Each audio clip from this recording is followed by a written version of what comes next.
Catchweight interview number 16. Norbert Magic Novenyi Jr. Undefeated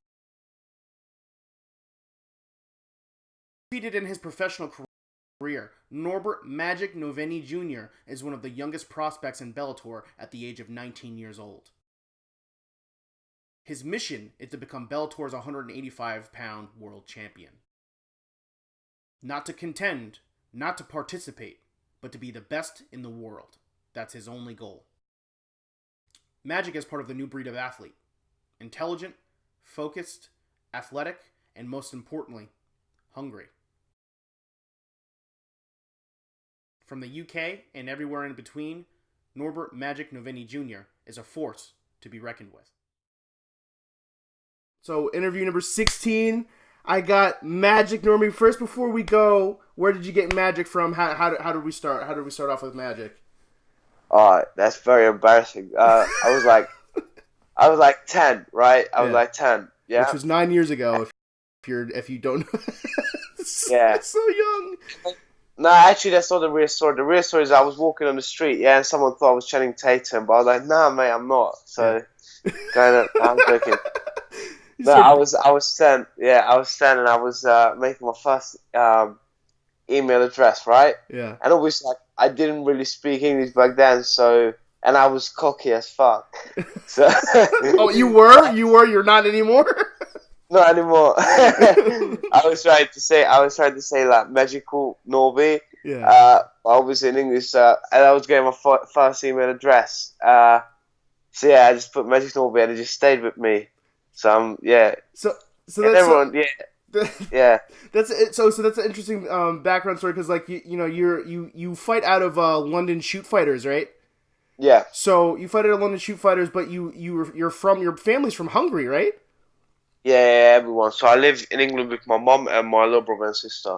Yeah. Yeah. So I know your father was an Olympic champion for it was wrestling, right? Yeah.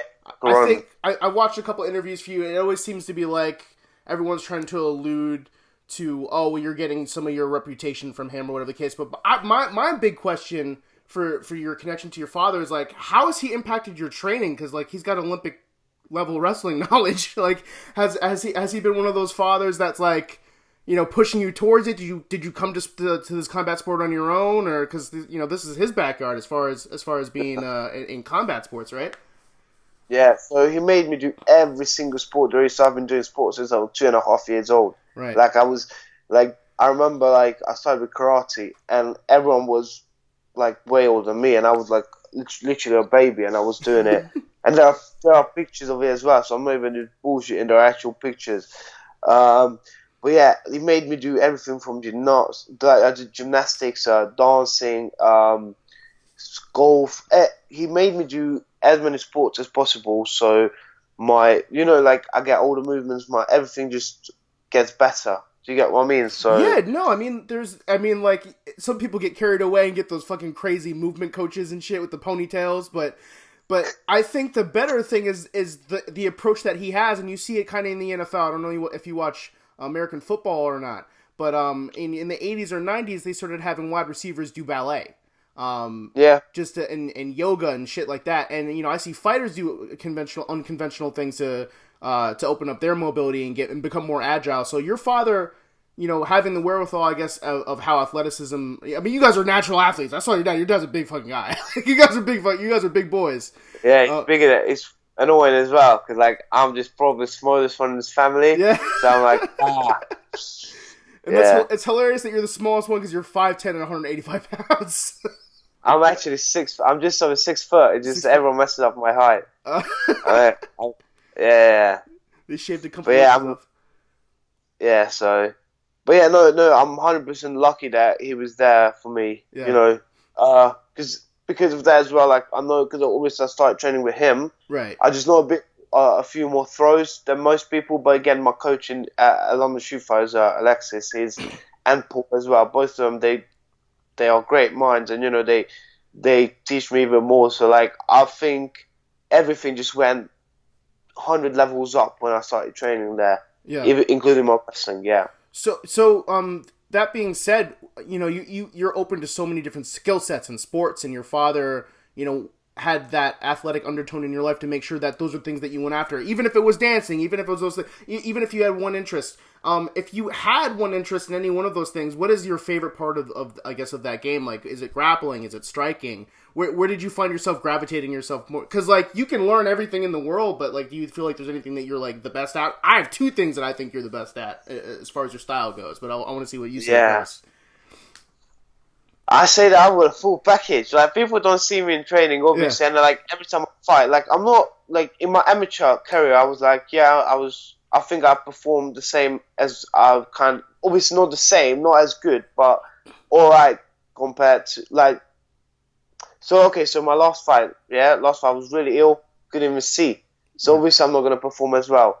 And then my second pro fight, it was like second pro fight. I'm 18. I'm fighting on Bellator, so I was a bit not nervous, but like overexcited. Yeah. So I threw a few knees and stuff, and only like 2 of them landed because my timing, everything was off because I was like rushing it, when you get so excited. So people don't really see what I can actually do.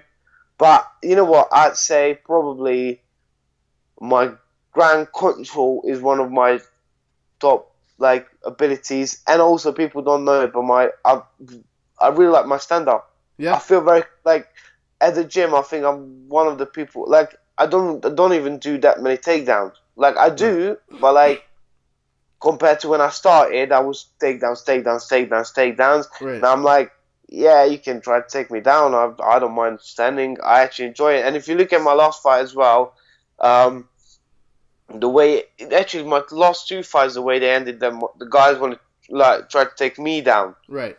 I've got this bounce style, right? That people, wrestlers or ground guys, where I'm supposed to be, don't really have. This kind of point style, and people get a bit like, even when I'm not myself, people are like, "Shit, what's gonna happen? What's gonna happen?" Especially at this level where I'm at. Yeah. So they're just gonna try to take me down, and I just feel confident standing up and on the ground. So yeah. Yeah, I mean, like, I know you say it's you say people don't see it, but like if you're more than a casual fan and you're not just like flipping by, I have to review your work because that's part of what I have to do. Like when I have you on the interview, I don't want to be like caught off guard. I want to see like what level you're at, and also want to be able to talk about certain things. And the stand up is one of those notable things that I notice about the way you fight. Like you almost kind of have that MVP style, and I know because you train with them, that style where you have your hands low and it's like that it's like that point karate style, like Wonder Boy Thompson, but I see you switch between those things. I see you switch when you close that distance, use it to close that distance, and then now you're in your wrestling and they're inside. I've seen you suplex people and throw spinning elbows off of certain movements, and you mix things up very well based off of, you're very good at setting that range and closing that distance and knowing when to incorporate. At a young age, this is important to note. Like some people, I guess, don't pay attention to those details because those are givens, but that's not always given with every fighter. And you're 19, so you're fighting it like what you would see with like veteran decision making. That's what I notice about your fighting. That's what I like about your fighting. Thank you. Yeah, I really appreciate that. Like, my last fight, always, like, my first amateur fight was a southpaw, but that wasn't like this. Like, this last guy was a southpaw. So you can see as well the way I throw the spinning elbow is different. Like, because I've thrown spinning elbows before, right, on an orthodox, and it's just, like, everything you do has to be different. I feel like I'm quite lucky because of my coaches and my teammates. I got into a world where I'm like, I appreciate different kind of things. So I really got into the footwork kind of stuff, the brain kind of stuff, the thinking kind of stuff. You can't be stupid to do the sport. And I even if I watch fights, I barely watch heavier guys. I mainly watch bantamweights and those kind of guys because they've got the footwork. Speed's way different. Yeah, they're way more technical when they get smaller. I mean, not that heavyweights aren't, but I've seen some of the best technique. Yeah, you're right. I'd rather be a heavy guy, have the strength of a middleweight or whatever, light heavyweight, mm-hmm, and then move and fight like a bantamweight. Right. To me, that's what it is. I don't know. Yeah. Yeah, I mean, Some of the best technical. I mean, even as far as like it went with a female fighter, like Joanna Jędrzejczyk, like that's some of the best technical striking I've ever seen in my entire life. No, I don't. I don't really like her style. To be fair, Yeah. I think I just don't like it. I didn't. I'm not a big fan of I'm not taking anything away from her. I'm just not a big fan of her. Right. If we have to talk about female fighter, Holly Holm for me. Yeah. To me, it's going to be Holly Holm. Yeah. I think she's the best. Like, Most she's the one who can use angles and she can use angles and all that kind of stuff well. Right. So if you talk about female fighter, I'd say Holly Holm for me, but also Paige Van Zandt, but that's for different reasons. I was gonna say I'm like yeah, she's good, but if I'm picking what a technical striker, it's for two different.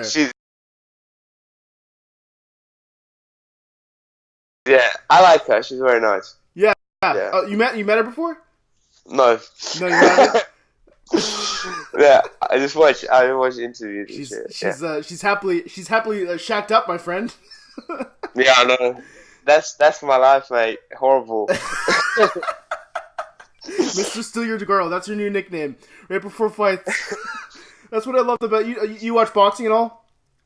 I just watched Lomachenko and Josh Kelly.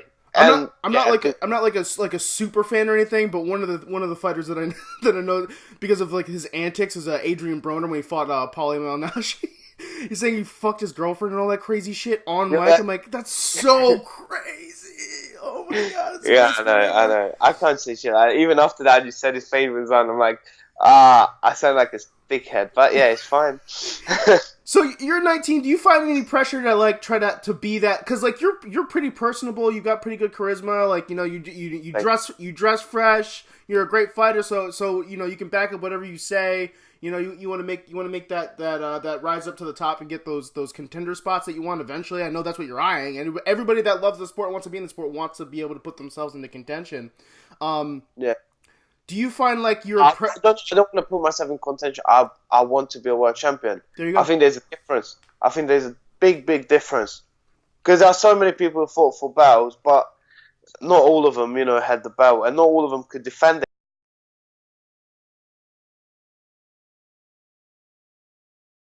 it for a long time. Yeah. So that's what my eyes on. Right. So yeah. Even better. Even better. So okay, so I'll correct myself. You want to go after there and you want to put yourself to get that championship. Do you find that there's pressure with the younger breed now to be like these abrasive, like cocky guys? Do you feel like you have to do that, or is that something you want like that? Because I love that you incorporate that in your style. Saluting the camera after knockouts and stuff like it's fun. It's like it's entertainment. This is a sport at the end of the day. No, I think it's just our society today. Like, I'm gonna be honest with you. I'm gonna go into, but I think our society makes us young people like that. I think if you look around all the songs and all that kind of stuff, that's all you hear is like, oh, look at my Gucci flip flops, and literally that's what I do. Look at my social media, posting pictures of my Gucci flip flop. Yeah, that's what it's all about. Yeah. And then I had a conversation with my coaches because they don't like the way I dress, right? And it's just because everything is very, very tight on me all the time, and they like it. But and they're like, you worked at the body, bro. Show off the goods. I get it. I understand. You're doing the same shit. But they're like, do you think that's because like is that your style because McGregor? And I'm like, that is my style. I just go, I like those kind of stuff. And they're like, my head coach was like, yeah, that is his style, but I'm 100% sure that if McGregor wasn't here, like, you would still dress similarly, but it was affected by that kind of stuff. It's just trendy. It's trendy, but society is all about, if you look at it, all about all the songs, everything's all about money, sex, drugs, all that kind of stuff. Do you get what I mean? Yeah. And so I just like, obviously, who doesn't like money and who doesn't like that kind of stuff? You just embrace it. Like, anyone who enjoys like any material, like, we all have our own vices, right? Like, we all like certain things. Like, that's not even a vice. Like you like dressing nice, like, if that's what you put your money into, like, it could be worse. It could be other stuff evil you could be putting your money into. You just want to look nice. What's wrong with that? Yeah, no, there are two things I put my money. No, three things. And it's all about, like, improving yourself. One, it's clothes, because if you look good, then you feel good.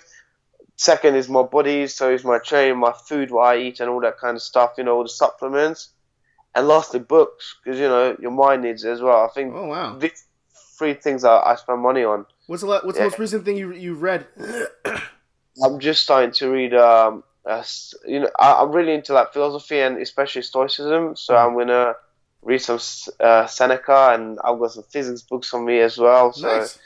I read. Yeah, I read. I really enjoy reading. Last book. You ever read The Art of War? I know that. Yeah, I've read that before, but I read that when I started out reading. So I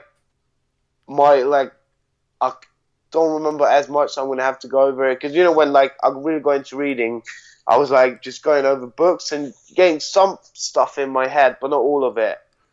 But luckily now, it's as much as it's like an art of it's supposed to be like combat. It's it kind of teaches the art of negotiation and negotiation life and shit. Yeah, it's great. It's a great book. That's why people read it. So yeah. Look at you, Magic Norbert, reading books and shit, stealing bitches and reading books. He's learning. Well, yeah, I don't know. I read this by Mark. To be fair, everyone's like, "Oh, well, where your girlfriend and that?" I'm like, I'm not that. I'm not saying I'm not that into it. I was gonna say that I'm into it, but I don't know. I'm very introvert. I'm I go out and stuff, but I'm more okay. So I've got the training and stuff. I'd rather go home and just chill. Don't do fuck all. Go into my room and just be alone. So it takes energy. I'm very. And yeah, obviously, I mean, yeah. So, and also because I'm also the kind of person who's really not as person. I'm a very personality person as well. There's only a very small amount of people that I can actually have conversations with. A very small, because I really enjoy this kind of about philosophy, physics, whatever. Right. And then a lot of people they not like that, especially my age, because all they about is going out, blah blah blah blah blah. Yeah. Shit gets dry. Yeah, exactly. Just so I'm a kind of person that starts messaging someone. I'm like, yeah, nah, I'm alright. That's why I'm like, I don't know. I'm not all about. Everyone's all my friends. Unless it's a super event, if they're like, hey Norbert, you want to go to the Met Gala? You definitely do that shit. And I mean, I would do it. I would do it. 100%. 100%. But again, I don't know how girls are in America, but in England it's not like that. Yeah. It's I spoke to girls I didn't ask them out, but I was having a conversation with my friend, and some girls they don't even like being taken out. Don't do you get what I mean? Yeah. Fucking my age group is fucked. I'm sorry, but they are. I think we get a lot of flack for being younger, but it's I just feel every generation that's the new generation gets flack by the old generation, about behavior that they did that I know they did. You know what I mean? Yeah. I've learned so much. Since I've been reading, I learned so much about old people. Yeah. One is they're full of shit. Yeah. They are full of shit. I don't get me wrong. I respect all the older generation, but when they listen to old people because they're wiser, this and that. No, they're not. They're literally not. And I'm not even being rude. In Hungary, where I'm from, there's crazy propaganda. Yeah. What we get fucking imprisoned when I'm back there. But yeah. And people believe that kind of people are racist as fuck and all that kind of stuff. Yeah, man.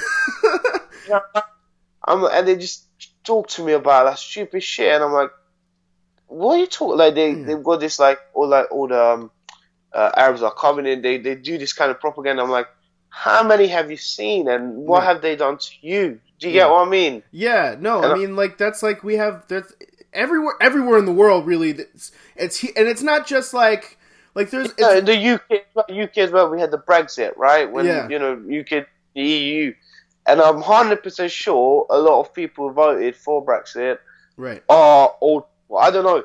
I just feel like the older generation is not always not always what they say. They're people as well, so they're not they're way wiser. Some, don't get me wrong, they've got way more life experience. So and some of them supervised. Yeah. And that's why like I'm very happy because my coach, Alex, I speak to him a lot, and he supervised my father. He supervised, Right. but a lot of them, like my grandparents, sometimes I'm like, Jesus fucking Christ, how did you survive? How did you survive the 70, 80 years? I understand, but yeah. I'm not gonna name anybody, just not alienating my family, but because like part of my family was alive during World War II, so and they went into the Navy and the Marine Corps and the Army, like because of Pearl Harbor. So they have some of the craziest shit I've ever heard about Japanese people said before, and I'm like sitting there like, oh my god, like they're like saying it like not even like thinking about like it's just secondhand like subhuman type shit, and I'm like, Jesus Christ, man. But so I read a book and they said so the reason actually Paige, I was talking to about it with Paige's brother. So what, people are racist, but like either way, like South Africa, it's like black people do what white people do to black people like here and that kind of stuff, yeah. Right. And apparently what happens is because back in the days we used to live in villages, yeah. So when someone new came in who didn't look like you or didn't talk like you and that kind of stuff, you were like, shit, what the fuck you doing here? Get out of here. You get what I mean? And apparently we still have that in us. So yeah, I like tribalism. Yeah, a little bit, yeah. So it's kind of like, obviously, most of my people, I get a lot of like my friends, they do shitloads of racist stuff, like not in a bad way to me. Do you get what I mean? As a joke. Do they treat you differently because you're Hungarian? Not really, but we got the joke is like, what's up, you builder, and all that kind of stuff, because I'm Eastern European. Hold on, wait a minute. Don't say that like I know what that is. What is a builder? Yeah, like a build. Like, Eastern Europeans, they build usually houses and stuff here. And that's it? Yeah, it's not bad. But, it's a little like digs. But I don't care. It's funny, or like comparing me to Borat and all that kind of stuff. Okay. So I need translations for all this. I don't know what this shit is. And they also say the same thing. They need translation for me as well. Okay. They will say that kind of stuff. But no, it's funny. It's all jokes. So yeah. But no, 100%. Like, to me, it makes sense. So that's why, But yeah, people are different. We live in a society when everything's connected, but we're not connected. If you get what I mean. Because even when I go out with people, everyone's on their phone and shit, and I'm like, what are you doing, man? Like, we're literally having a meal together. Why are you on your phone? Yeah. So yeah, I don't know. I think that's our society is a bit messed up, but oh well, that's how it works. Since the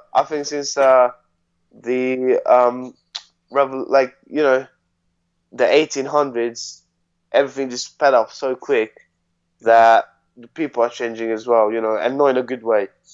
Are you talking about just the Industrial Revolution? Yeah, exactly. Since then, everything just sped up. I think. People are more stressed out. I think it's a combination of things, right? I think it's like, and some people as well. That's another thing. That's one of the part of a combination. Yeah. Well, I just think it's like a combination of like creative destructionism, and then like at the same time, it's just like we're safer. We're generally safer as a species. Like, yeah, 100%. And I think that's why we're so soft.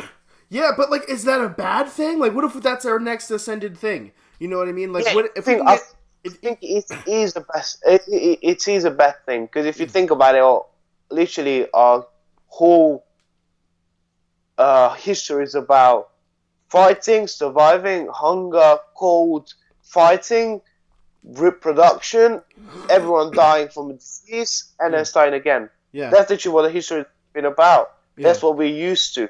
Do you get what I mean?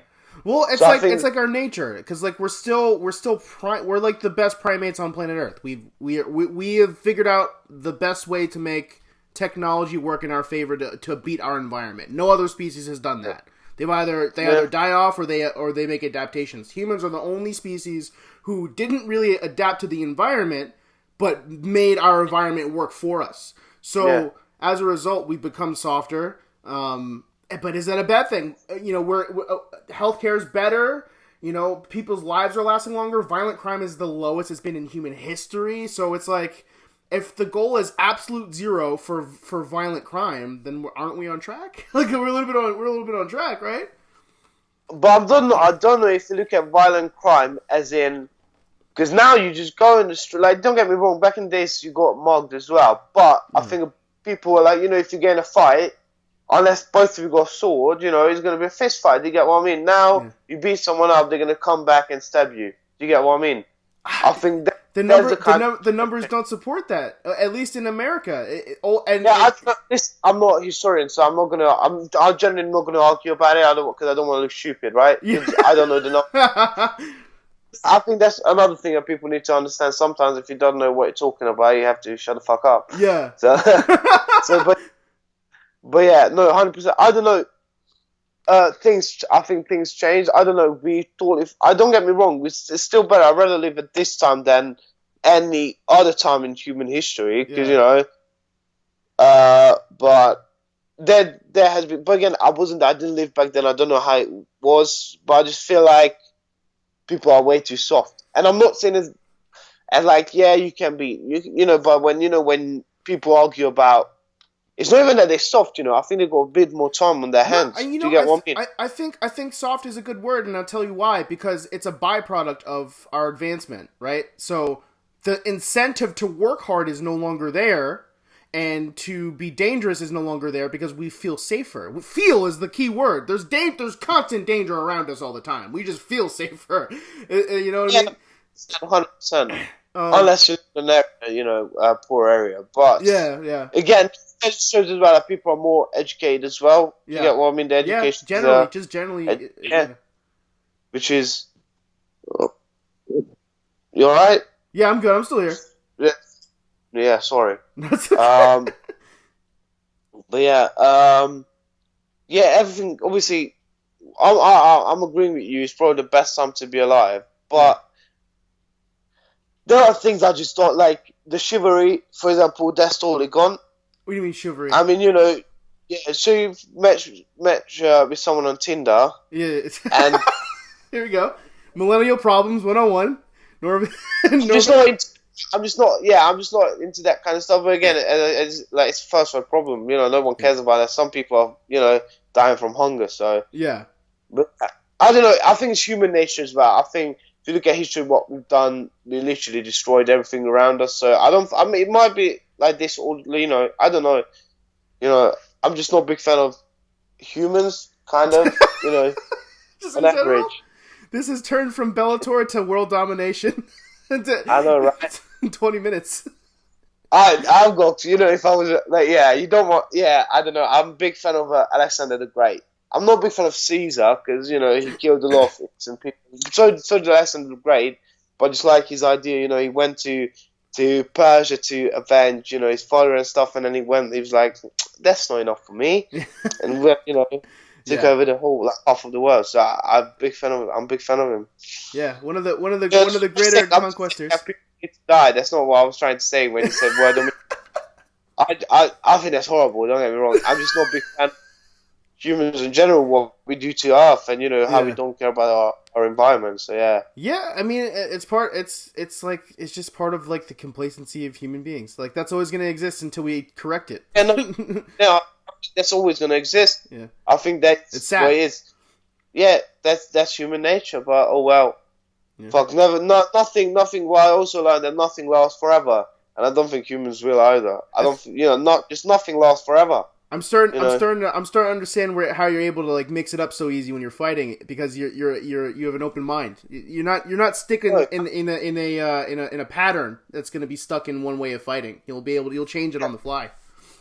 Yeah, 100%. I think you're right. I think like since last summer, I improved so much, and not only not MMA wise, but in like everything. Like I just started reading so much. Started spending more time alone and looking at things from the outside. Mm-hmm. So yeah, you're right.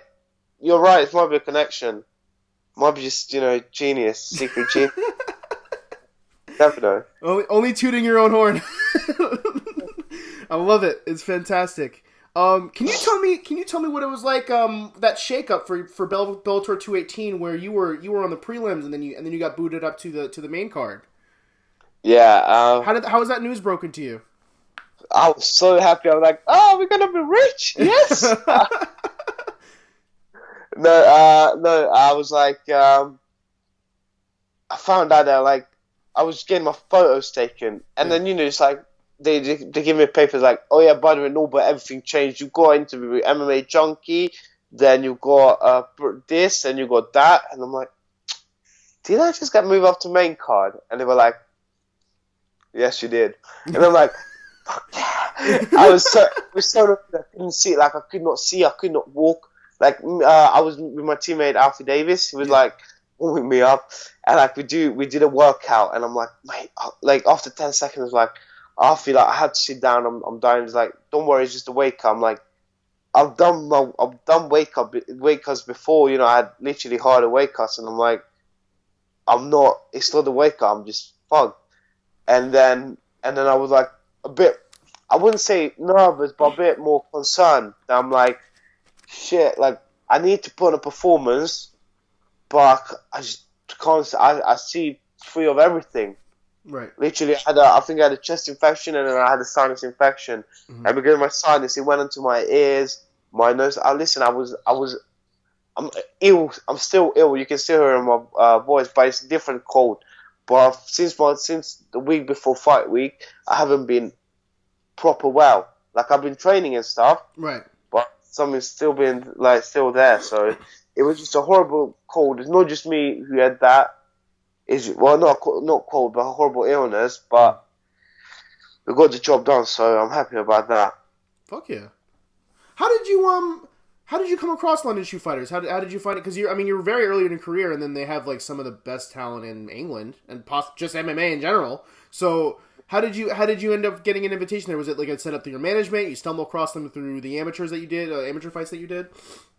No. So I took a call again. Because my dad just found out what happened last night. And he gives by my doing an interview. Okay. Yeah, so I moved to England. When I moved to England, like the first month or two, I didn't really do anything. I was just doing runs, like almost every day. Mm. And then I tried out a few gyms, and I went to London Shoe, and it was so far away from me. It's like 2 hours, and obviously I couldn't drive when I was 14. Like in England, it's 17. So I was like 2 hours there, 2 hours back, 3 or 4 buses, or you get to like trains like tube, like underground, and 1 bus. And so it's just a long journey. Right. And I tried a few gyms that were way close to me. There was one literally 15 minutes from me, and another one 40 minutes from me. And then I was there, like, but I wasn't feeling. It wasn't the same. Like I just, like the other team had like UFC fighters everywhere, and I'm like, there's a reason for that. So I was like, fuck it. I told my mom that I want to go there. So then I was 14, I woke up at like 7 in the morning, whatever, went to school. And as soon as I got home, got changed and, left so I can get to training, got home at like 11 and stuff like that. And I wasn't training as much. I was doing 1 or 2 sessions a day. One session, like a 6 o'clock session, and then maybe a 7 to 8 or another one. Do you get what I mean? Right. And, but I was like, this is just worth it. Like everything is just, the guys are really high level here. And then eventually, when I was 15, my coach was like, come to one of our pro sessions. And man, and since then, like, it's just this. What did a pro session entail? Like, what was different? Just sparring, basically. So, but a bit different techniques as well, all the secret techniques and shit. But I was like, this is like, I love it. And then the more I'm there, like, my coach is just a mastermind. Like, literally knows everything. So he can, and what's great, they can incorporate everything because he competes at a high level in all 3 main sports like boxing, wrestling, and BJJ. Do you get what I mean? His black belt. He was in Olympics in wrestling. His boxing is phenomenal. Like he trains professional boxers. Yeah. Right. Right. So I'm not gonna. But if you just research, there are some professional boxers who train with us. So he's just a mastermind, and I'm like, every day I learn something that's like, fuck. Like I really enjoy learning. So I don't agree with schooling, but I really like education, You didn't like right? school. I know. Yeah, I hated I hated every single. Oh wait, so secondary school, which is like high school in America, Yeah. and the like the first part of high school. Mm-hmm. I love that, right? But the college here is like the last 2 years in high school in America. Mm-hmm. I just hated every single second of it. Yeah, it's pretty But trash. but I like education, right? I don't like schooling, but I like education. Mm-hmm. Because schooling is a bit like, remember, don't get me wrong, like, I'm not saying if, you need to know that kind of shit, because if you know that kind of shit, then it means you're smart. Do you get what I mean? I'm not saying that it's bad, but some stuff is like, how good is your memory, Yeah. not your intelligence. Your But again, application. usually, yeah. But usually when you can get to level, like a C, when you can get C in your tests and stuff, Yeah. I'd say you might not be the smartest in school, but you might be intelligent.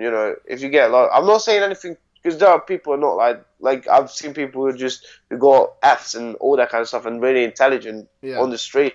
It, Like it's just a matter. It's just a matter. I know at least in America and for the state of New Jersey, they had standardized testing and they just had regular schooling. And standardized testing, our teachers are meant. It's just like a baseline. Everyone's got a different baseline. There's like levels of intelligence that like you can't measure with ones and zeros. You know what I mean, or letters.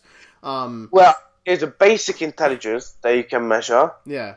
But you're 100% right. I think schooling is a bit like I've seen people who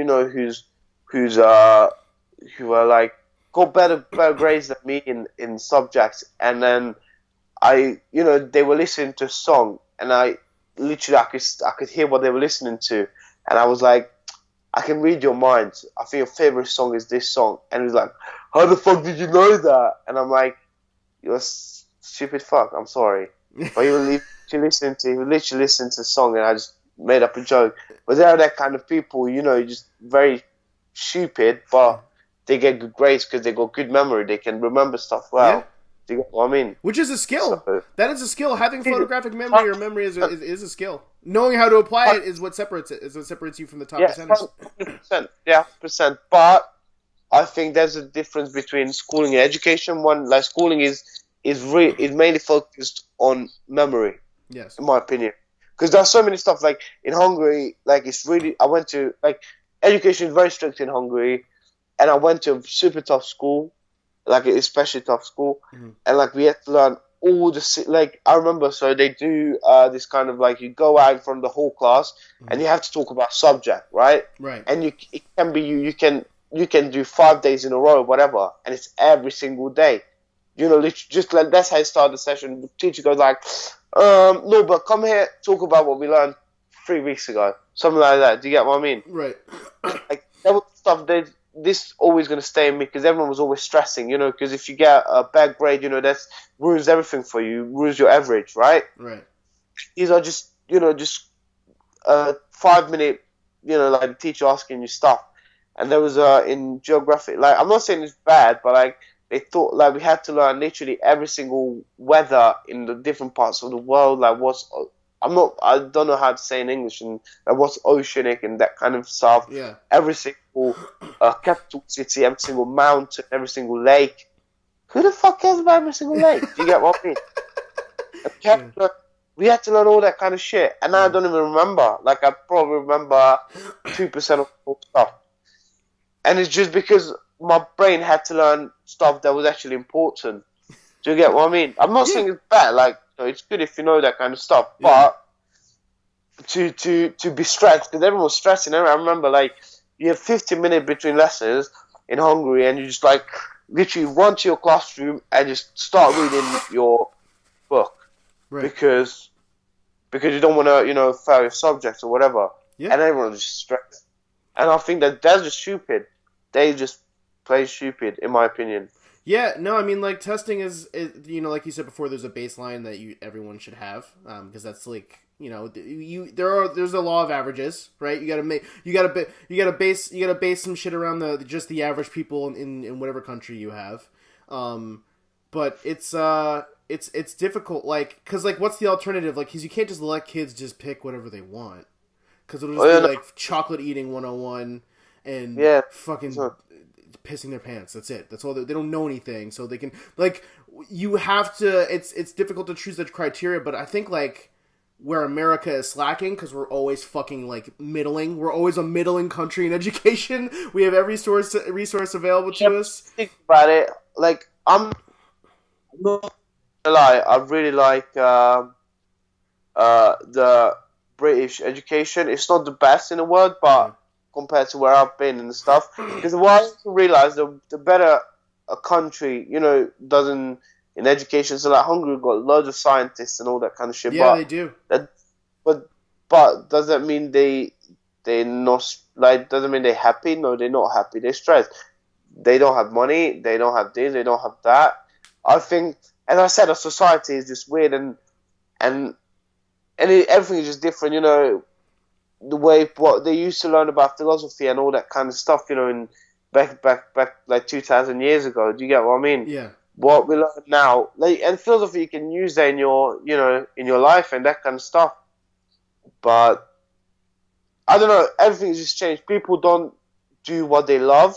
Yeah. They just do kind of stuff that, you just want to make money out. Everyone wants to survive, wants to make money, wants to be rich, right? Do you feel that way about fighting? Like, do you feel like you're doing what you 100% love to do? Yeah, 100%. Like, I can't stop. Like, walk on the street, I probably look like an absolute idiot because I walk on the street. Like, I was flying, sleeping the other day on a flight, and I was dreaming about fighting. And I woke up, like, hitting the sea in front of me. Literally, that's all I think about. I just love it. Yeah. So it's kind of a love and hate relationship. When I'm there, I'm like, oh, I hate it. But when I'm not there, I'm like, oh, I wish I was there. Do you get what I mean? Yeah, I mean, like, it's just like, that's I'm assuming you're talking about preparation because you don't have, like, too many. I mean, you're undefeated in Bellator. Yeah, I'm talking about training. Yeah, 100%. Yeah, anyone that plays a sport, like, the preparation is always the trash part, but that's what separates, like, the top percenters, right? I think sport. I think it's everything. Like music as well. Think about a pianist, a professional pianist, practicing 5-6 hours a day in front of a piano playing the same song. Yeah, they just horrible. It's almost like torture. Muscle memory, though. That's how you build it. But that's what I'm trying to say. That I think when you get to a level which is legit, that's when you start to have a love and hate relationship with your art or with your profession. Yeah.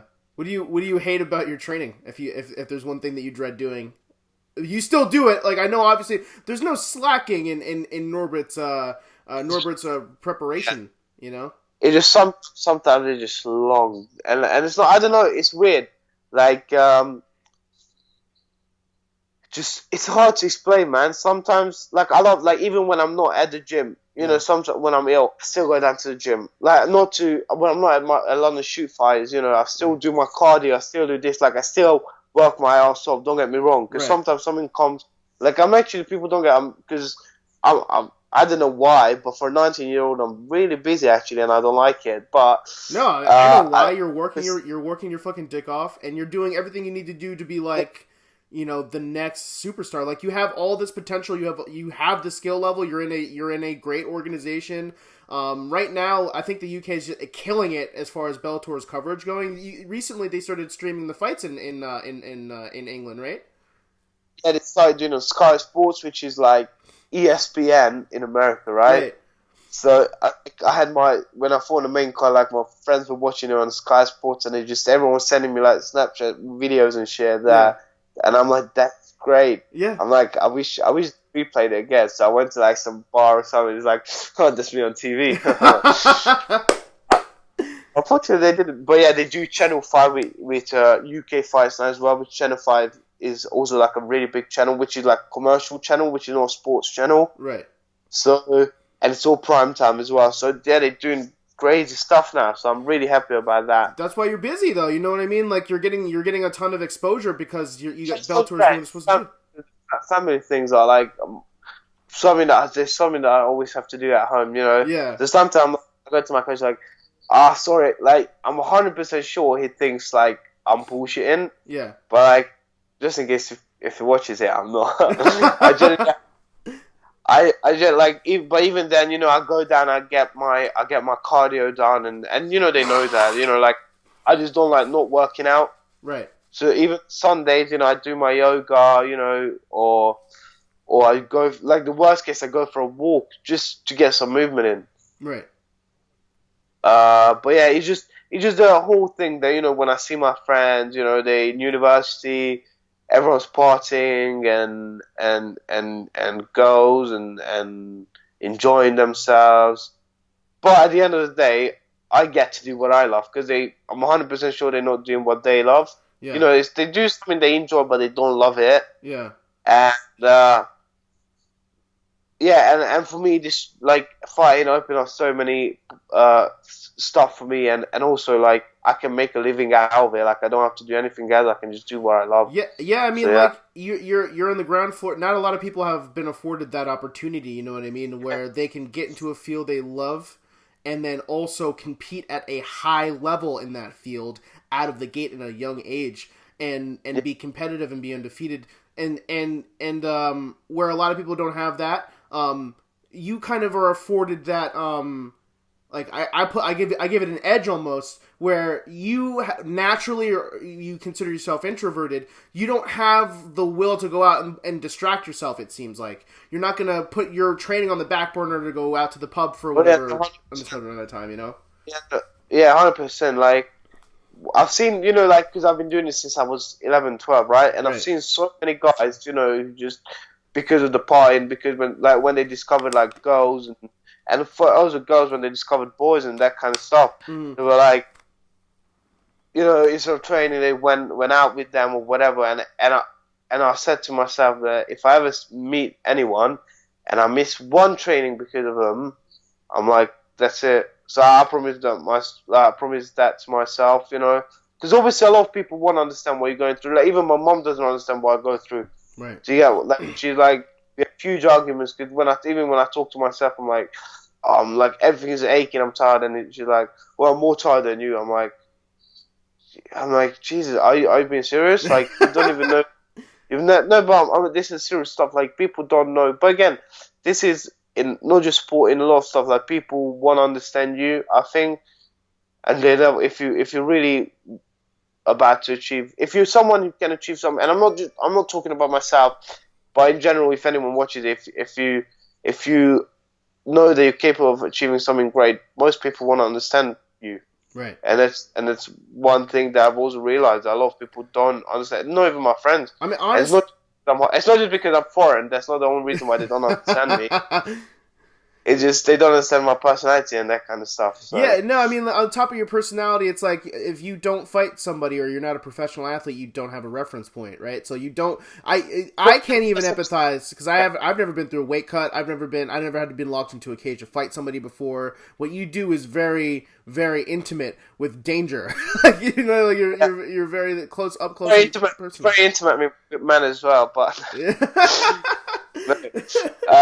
But yeah, no, it's just in not just sport, in everything. I think in general in life, when you know that you can achieve something great, you have to put all the time, and you have to focus on that. You can't just be like, well, I go out I just go out, party, get drunk a little bit, because next day you have to wake up and have to do that shit again. Yeah.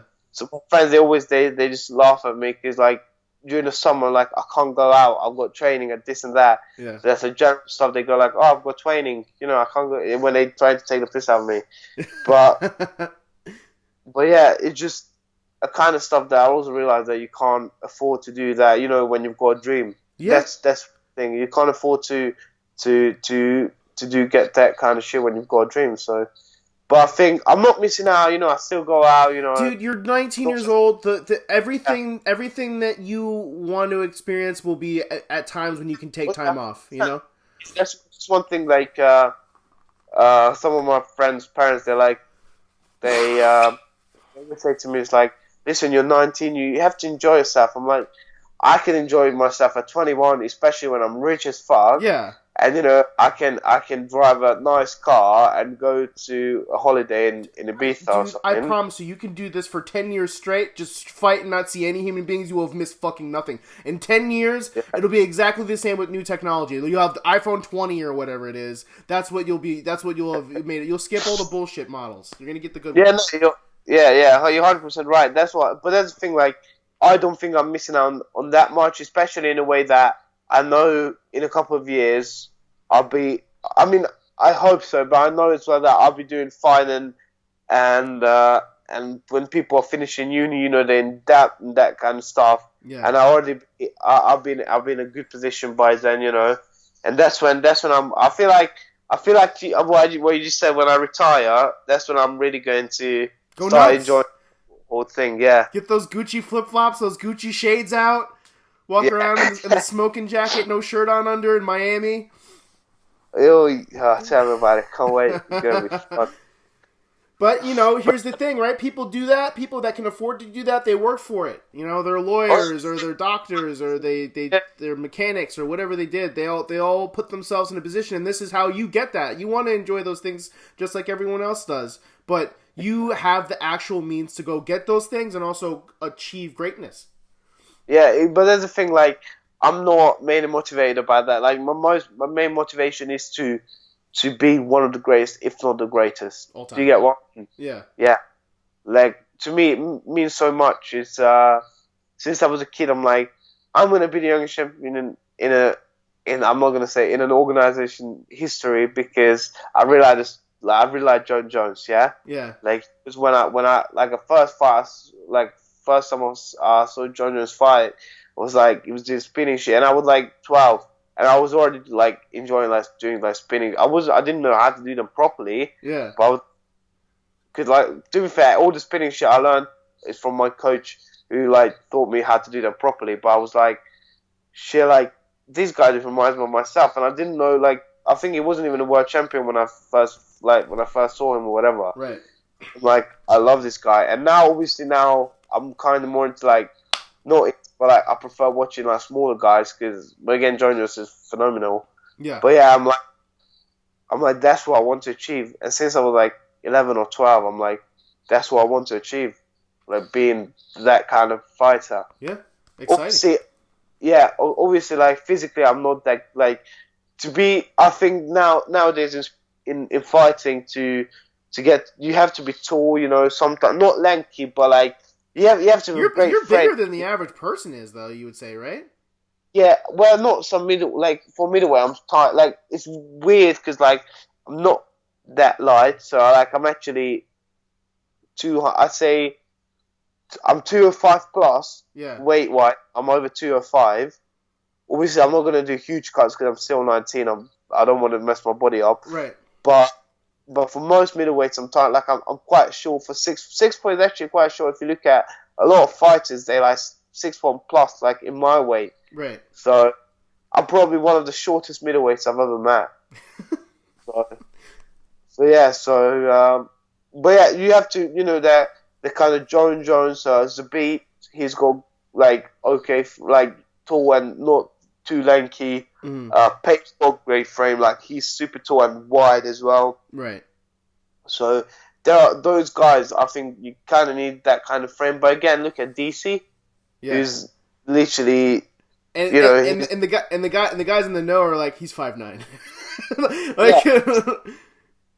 Apparently, he stood next to one of my teammates who's not that tall, 5'10" or something like that, and they were the same height. So and he fights in heavyweight. So obviously there are those and look at Robert Whittaker. He's not the biggest middleweight, but to me, I just love Robert Whittaker as well. He's one of the only few heavy guys who can move, and what he did against Yoel Romero. At that point, I was like, Yoel Romero's a beast. He's my favorite. I want to be like him. I do want to be like him though, because he's fucking jacked. But I was like, what he did to him is just something else, man. So I really like that guy as well. Yeah, he's on that Cuban Russian program.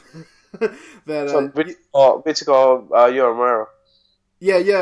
I heard him talking about it on Joe Rogan's podcast, and I'm like, dude, that's a fucking military camp. Yeah. I think it's on more than just that program, but you know. But again, he's a lovely. He's a G, man. He's funny. You know, he looks like a nice guy. So kissing guys. You can't. And he's a fucking beast. You know, even when you do stuff like, you know, when everyone was like Anderson Silva or John Jones got popped, it's like, yeah, but everyone. It's like, you know, look at Lance Armstrong. You know, like he got popped, but everyone got popped until the 16th or 17th place. Do you get what I mean? Right. You have to, you know, you have to be great even then. Do you get? I'm against it. I'm not saying that it's good. Yeah. But you can't say that. These guys, you know, they only achieved something because they were doing that or this. Because steroids are not going to be able to put the game together the way Silva did every time he stepped inside. They put the same work in. So yeah. You know, yeah. I don't know. I don't think it makes that much difference. I don't know. Right. Well, that's about all the time I have left. 2:00 in the morning here, and I have to go to work in 5 hours. But appreciate it. Thank you. Hey man, listen. You know, you reached out. I thought you but forgot. I was even surprised you even were able to set the time up because you're in England, so it's like a huge time difference. I didn't think you're going to be able to find it, but you said, "Hey, I got this time." You woke up early for me. I'm honored. Thank you. I appreciate it as well. Thank you so much. Anytime you want to set up another one, let me know. Did you have anything that you wanted to plug? Gyms, businesses, teammate, anything that you wanted to plug in for now? Things that are coming up? Nah, not really at the moment. I will let you know when I've got a fight. Hopefully I can, I hope I can fight in the summer. You know, that would be great. Yeah. Maybe in July they're doing a show, I think, in Windstar. That would be nice to find that show, but we'll see. You know, obviously I don't want to get into that fight in the same, not the same form because I was ill, but during the fight camp, the form I was during in the fight camp, I don't want to be in the same form. I want to improve and be better coming into this fight. So we'll see. You know, when my coaches are like, "Yeah, let's go, let's do it," then I'll be like, "Yeah, fuck yeah." All right. Hey, listen, you're super focused. You got your eye on the prize. You're successful. You're young. It's only up from here, man. It's only up from here. You're in a fantastic position, and I can't wait to see you progress through your career. And you're always welcome to have this as a platform to come back. Thank you. I really appreciate it. Thank you. Anytime, brother. I'll get this cut. You'll have your Instagram handle on there and all that stuff. So shoot me a message whenever, man. Great, thank you so much, man. I really enjoyed this interview. Norbert, I like it. Listen, you need to do this. Like, that's why I like podcasts, because some of these interviews literally about my dad. There's a few questions, the same question, and look, now we could go into other stuff. So I really enjoyed it. Thank you. I really appreciate it. It's why I don't want to be anyone can do that. So when's your birthday? And do you like the color black? Yeah. You know what I mean? It's boring. Yeah. I love this sport not only because the big thing is like watching the sport second to none. Like, football is like really good, but it's second to none to just watch the sport. And then like you talk to the people, and they're people like everyone else. Like, everyone wants to put you in a box. They see you, you're the big jacked MMA fighter. They don't know you're reading about physics. They don't know you're spending all this extra time doing this, working on yourself and meditating and all that shit. So, I appreciate it in the name of all fighters, because I don't think I'm on my own who enjoys that kind of stuff. Yeah, so there's plenty. Like, the perception is weird out there, and I think people are turning around on it now. And I think the reason why people are turning around on it now is because there's content like this. They're able to see somebody like Norbert talk on a separate medium outside of the 5-minute press conferences and one-on-one journalist questions. So it's something I like doing already. I already like talking shit, and then if the person's cool too and they want to do it, that it's an easy lineup for me. So this is something I enjoy doing. Yeah, well, keep up with it, because I think that there's going to be great stuff for you as well. Yeah. Like, I've seen, like, it's just sick. It's good. Just keep it up. You should do it too. I think you'd have fun doing it. Having your own podcast where you do your own. Yeah, I just don't have time for it, mate. Right now, I should say. Yeah, right now, like, literally, I leave my house at like 11 in the morning. I say. And I get home at like 10 in the evening, and I'm at the gym all day. Yeah. So yeah. You gotta do it. Gotta get it. That's preparation. Yep. You're right. All right, brother.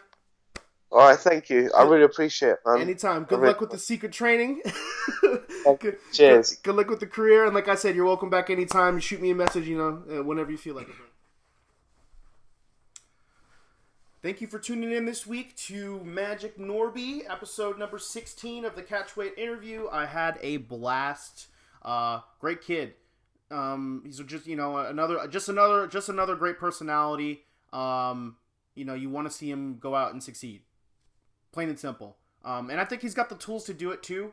I want to see him fight more. I want to see more fights out of him in Bellator.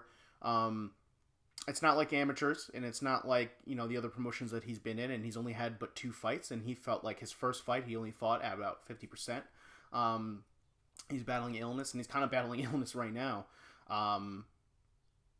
It doesn't change the fact that, like, he looks way ahead of where his age. He's 19 years old. He's doing some things that people can't master, like in any amount of time, let alone a teenager. He's a teenager. He's a teenager, and he's able to do things with his body that a lot of people aren't able to. And he's very open-minded. We talk about his style. We talk about, he fights out of London Shoot Fighters, and we cover all that. And he's a special athlete. He's the new breed. The new breed's here. They're starting to pop up. We're getting the athletes matching with the level of skill, and they're taking over the sport. And I think he's able to. I think he will be able to take over his division at 185 pounds. But I want to see him fight more. Don't catch your Don't count your eggs before they hatch, or whatever the dumb fucking 40s idiom is. But it kind of rings true, right? Like I want to see what he does against other fighters, other highly touted fighters at 185 pounds at Bellator. I want to see him fight more, just because number one, I wanted him to be successful. But number two, he's exciting to watch. You know what I mean? It makes it much easier to soldier behind these guys when they're interesting fighters to watch, and he's definitely an interesting fighter to watch. So tune into his fights. Follow him at Magic Norby on Instagram. The kid's flashy, he's funny, open-minded. He's not afraid to say what's on his mind. He takes the time to educate himself. Great fan. I have never met his family before, but they all seem to be well-adjusted because he's well-adjusted. So, that's it. That's all I got. Thank you so much. Next week, we're going to have Josh Wick on. Josh Wick fights at 155 pounds in the WXC promotion here in America. We got to cover some of our American guys in here, too. I want to get some more tri-state area people in there. If you're a tri-state area fighter and you want to be interviewed, fucking reach out. I'm tired of hunting you guys down. Come to me. No, but really, I want to start doing some local stuff too at some point. I got to see what the schedule is for the CFFC. I know the PFL just kicked off the regular season, and they do a bunch of stuff in Atlantic City and so on and so forth, New York and all that shit. And it's not expensive to go. Although I do have ESPN Plus and UFC Fight Pass, so we'll see what happens there first. But lots of great fights lined up. Hey, if you checked out my podcast with Desmond Green, he made it to the UFC Rochester card. He's doing media days and shit right now. I'm sure they'll have a weigh-in on Friday or whatever the case may be. But show him some support. Go give him a follow. Family dude, great dude, funny, awesome personality. There's a running theme here. I like the flashy guys to be on the interview, but I have plenty of guys who are not as flashy. But as of recently, we between Norbert and Desmond Green, we've had some interesting personalities on here, and it's fun. I'm just having a good time. I wouldn't be doing this shit if I wasn't having a blast. Also, my podcast with just myself and Jarrett, we're gonna release that either tomorrow or Friday, preferably before the UFC Rochester, and we're gonna stream that. And maybe not stream it. I think I'm just going to put up the podcast on our Libsyn page. But it's going to be fun. Or, we've already done it, so it's just a matter of me just not being lazy. We cover the weekend, or last weekend. Not really so much about this upcoming card. Although we did talk about Desmond Green for a little bit. So, tune in. Thank you for the support. Like, subscribe, whatever the YouTube people say. Most of our shit's going to be up on Instagram anyway, just as far as, like, news updates and all that. The only thing I'm really using the YouTube for right now is recaps and possibly some content later when things get a little bit drier. We've just been really blessed for the last couple of years that like every other week there's like awesome fights. So I'm excited. Stay tuned. And let's keep the good times rolling. Shouts out to First Round Management too for hooking me up with all these guys, including Josh Wake up next week. I'm sure he's got dozens of other fighters that he's got to have me do soon. So we're keeping it rolling. We're keeping it rolling. Every week we're putting out consistent content, and like so far what I've just it's been overwhelming with the support. But on top of it, I just do a lot of reading and a lot of other stuff. And this is how you do it. This is what you're supposed to do. You're supposed to consistently put out content. I'm trying to do it Wednesday at fucked up times. Bear with me. My technology's not that great. Hopefully I can go ahead and, upgrade some of this equipment and get better. I already have a great microphone and a great camera. I just need to get like better softwares and computers and shit like that. So that'll be next in the pipeline. But for now, you have to deal with their shitty quality. Thank you so much. Catchweight update, y'all. Peace, love, and gap.